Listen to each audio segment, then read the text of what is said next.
नमस्कार मंडळी, स्वागत आहे तुमचं क्वीन्स क्रोशे या माझ्या खास यूट्यूब चॅनलमध्ये. आज आपण पाहणार आहोत एक अतिशय सुंदर आणि उपयोगी असा हा क्रोशे आयटम, वॉटरमेलन म्हणजेच कलिंगड थीम ऑर्गनायझर. या ऑर्गनायझरसाठी मी एक रिकामा टीन वापरलेला आहे. म्हणजेच हा एक बेस्ट फ्रॉम वेस्ट प्रोजेक्ट आहे. हा तुम्ही स्टेशनरी ठेवण्यासाठी क्रोशे हुक होल्डर म्हणून किंवा किचनमध्ये कटलरी स्टँड म्हणून देखील वापरू शकता. तर चला हे क्यूट होल्डर बनवण्यासाठी लागणारे साहित्य पाहूया. त्यासाठी मी कलिंगडातले हे 4 रंग घेतलेले आहेत: लाल, हिरवा, पांढरा आणि बिया बनवण्यासाठी हा काळा रंग. त्यानंतर आपल्याला लागणार आहे हे 3 नंबरचं क्रोशिया हुक, कात्री, डार्निंग निडल आणि या ऑर्गनायझरचा बेस म्हणून मी हा मिठाईचा डब्बा घेतलेला आहे. तर याऐवजी प्लास्टिकची बॉटल किंवा या टाईपमध्ये कोणताही डब्बा चालेल. तर आता डब्याचे माप पाहूया. तर उंची ही 4.5 इंच आहे आणि याचा डायमीटर हा 3 इंचाचा आहे. सुरुवातीला हिरवा रंग घेऊया. सुरुवात करूया मॅजिक रिंगने. आता यावर 3 चैन न करता नव्या पद्धतीने डबल क्रोशे करून घेऊया. हा आपला पहिला डबल क्रोशे आहे. या मॅजिक रिंग मध्ये एकूण 12 डबल क्रोशे करायचे आहेत. पहिला डबल क्रोशे झालाय, 2, 3, 12 डबल क्रोशे झाले. यानंतर या मॅजिक रिंगचा धागा आवळून रिंग बंद करून घेऊया आणि या पहिल्या लूप मध्ये स्लिप स्टिच करून राऊंड जोडून घेऊया. इथे पहिला राऊंड झालाय. यानंतर दुसरा राऊंड पाहूया. पुन्हा त्याच लूप मध्ये एक डबल क्रोशे करायचं. पहिल्या लूप मध्ये एक डबल क्रोशे झालाय. आता पुन्हा त्याच लूप मध्ये दुसरा डबल क्रोशे करूया. दुसरा राऊंड आहे, आपल्याला टाके वाढवायचे आहेत. प्रत्येक लूप मध्ये 2 डबल क्रोशे करूया. आता पुढच्या लूप मध्ये पुन्हा 2 डबल क्रोशे. पुन्हा पुढच्या लूप मध्ये 2 डबल क्रोशे. प्रत्येक लूप मध्ये 2-2 डबल क्रोशे करूया. दुसऱ्या राऊंडला 24 टाके तयार होतील, करून घेऊया. 24 टाके तयार झाले. यानंतर या पहिल्या लूप मध्ये स्लिप स्टिच करून राऊंड जोडून घेऊया. दुसरा राऊंड तयार झालाय. यानंतर पुन्हा पहिल्याच लूप मध्ये एक डबल क्रोशे करूया.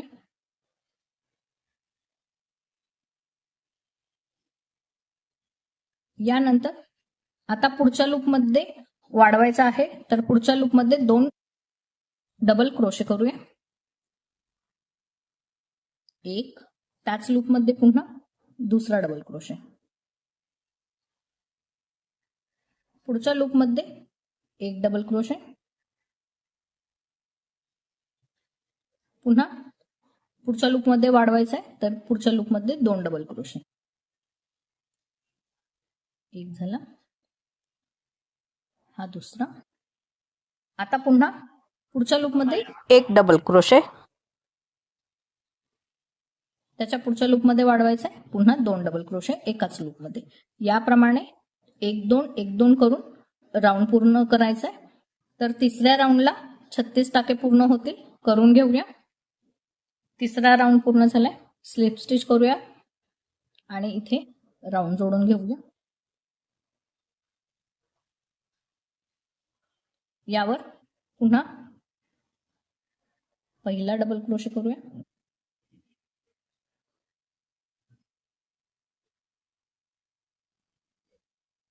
यानंतर पुढच्या लूप मध्ये पुन्हा एक डबल क्रोशे. पहिल्या लूप मध्ये एक डबल क्रोशे, पुढच्या लूप मध्ये एक डबल क्रोशे. त्याच्या पुढच्या लूप मध्ये आता वाढवायचा आहे, तर 2 डबल क्रोशे पुढच्या लूप मध्ये करूया. एक झाला आणि हा दुसरा. एकाच लूप मध्ये 2 डबल क्रोशे करायचे. पुन्हा आता पुढच्या लूप मध्ये एक डबल क्रोशे. पुढच्या लूप मध्ये पुन्हा एक डबल क्रोशे. आता पुढच्या लूप मध्ये वाढवायचं आहे, तर पुढच्या लूप मध्ये 2 डबल क्रोशे करूया. एक झाला. त्याच लूपमध्ये दुसरा केलाय. पुन्हा एकदा एक डबल क्रोशे करून घेऊया. एक झाला. पुढच्या लूपमध्ये एक डबल क्रोशे. पुढच्या लूपमध्ये इथे आपल्याला वाढवायचा आहे, तर एकाच लूपमध्ये 2 डबल क्रोशे करूया. याप्रमाणे एकदा 2. हा पॅटर्न आहे. याने चौथा राऊंड पूर्ण करून घेऊया. चौथ्या राऊंडला 48 टाके तयार होतील, करून घेऊया. तर हा फ्लॅट सर्कल आपल्याला आपल्या बेसच्या तळाच्या मापा इतका हवा आहे. तर हा याच्या मापा एवढा पूर्ण झालेला आहे. यानंतर प्रत्येक चेनला 2 लूप असतात. तर आता मागच्या लूपमध्ये इथे बॅक लूपमध्ये विणायचं आहे आपल्याला. आता डबल क्रोशे करूया. पहिल्या लूपमध्ये डबल क्रोशे करून घेऊया. आता पुढच्या लूपमध्ये बॅक लूपमध्ये विणायचं आहे आपल्याला. यानंतर पुन्हा या पुढच्या चेनच्या मागच्या लूपमध्ये विणायचे. याप्रमाणे प्रत्येक डबल क्रोशेवर एक डबल क्रोशे करून घ्यायचा आहे. राऊंड पूर्ण करून घेऊया. हा राऊंड पूर्ण केला मी. यानंतर या पहिल्या लूपमध्ये इथे स्लिप स्टिच करूया आणि राऊंड जोडून घेऊया.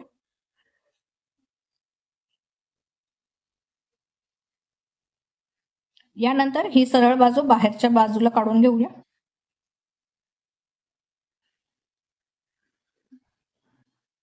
यानंतर पुढचा राऊंड पाहूया. पहिल्या लूपवर एक डबल क्रोशे करायचा.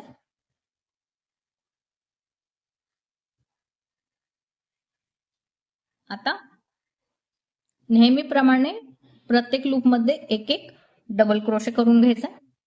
तर आता पुढच्या लूपवरती पुन्हा एक डबल क्रोशे.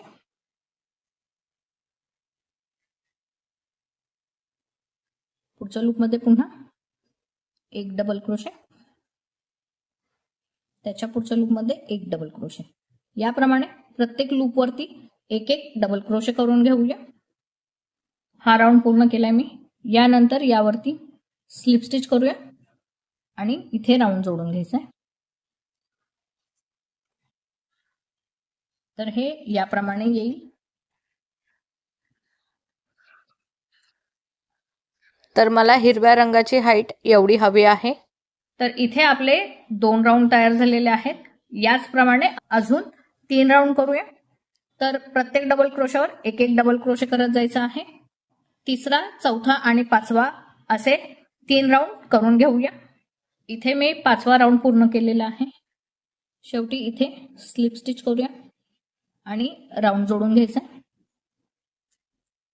यावर एक चेन करूया आणि धागा कट करून घेऊया. यानंतर पांढरा धागा घेऊया. इथे स्लिप नॉट करूया. यानंतर इथे कोणत्याही एका चेनवर धागा जोडून घ्यायचा आहे.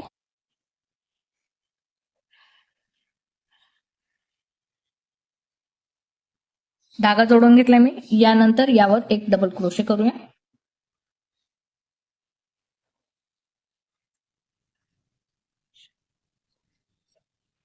आता या राऊंडलाही पुन्हा प्रत्येक डबल क्रोशावर एक डबल क्रोशे करून घ्यायचा आहे.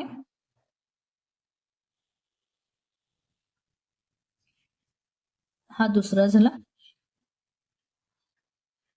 यानंतर हा तिसरा डबल क्रोशे. विणताना हे उरलेले धागे मध्ये अडकवायचे आहेत, म्हणजे आपली फिनिशिंगही लगेच होईल. प्रत्येक लूपवर एक डबल क्रोशे करायचा आहे. याप्रमाणे हा राऊंड पूर्ण करून घेऊया. हा राऊंड मी पूर्ण केलाय. यानंतर पहिल्या लूपमध्ये स्लिप स्टिच करूया.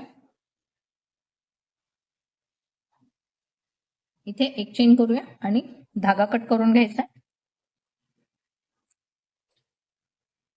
यानंतर लाल धागा घेऊया.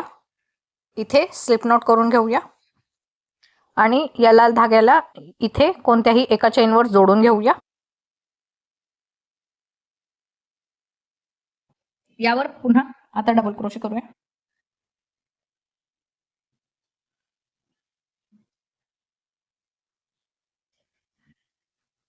पुन्हा याप्रमाणेच आता लाल रंगाच्या धाग्याचे राऊंड करायचे आहेत. पुन्हा प्रत्येक डबल क्रोशेवरती डबल क्रोशे करायचा आहे. हा दुसरा डबल क्रोशे झाला, हा तिसरा,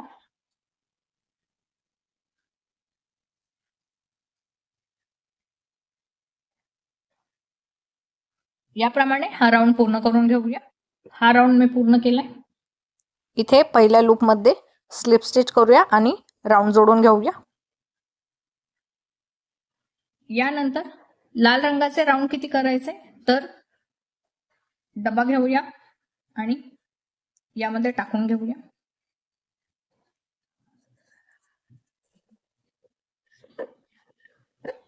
यानंतर लाल रंगाचे राऊंड इथपर्यंत याच्या उंची एवढे आता आपल्याला करून घ्यायचे आहे. तर प्रत्येक डबल क्रोशेवर एक डबल क्रोशे याप्रमाणे वरचे राऊंड करून घेऊया.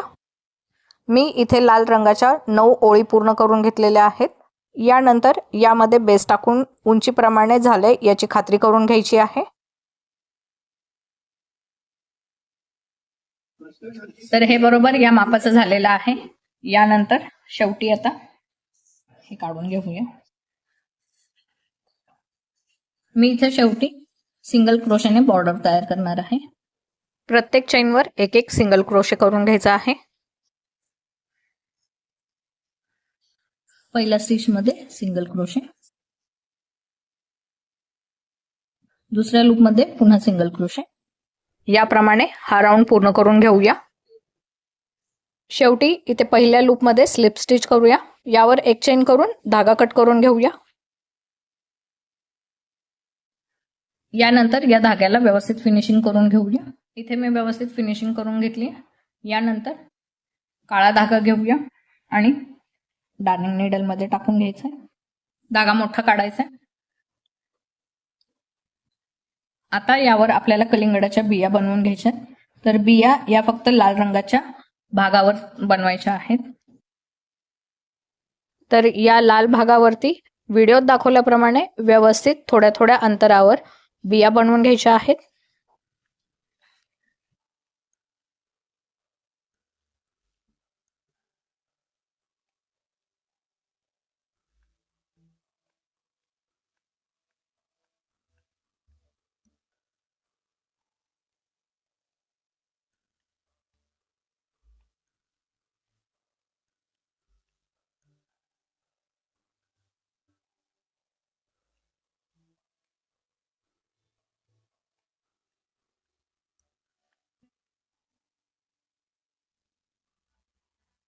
याप्रमाणे हा भाग पूर्ण करून घेऊया. तर हे याप्रमाणे तयार झालेलं आहे. व्हिडिओ आवडला असेल तर लाईक करा आणि क्वीन्स क्रोशेला सबस्क्राईब करायला अजिबातच विसरू नका. आजच्या व्हिडिओमध्ये आपण इथेच थांबूया. भेटूया पुढच्या व्हिडिओमध्ये. काहीतरी नवीन शिकूया. तोपर्यंत हॅपी क्रोशेटिंग.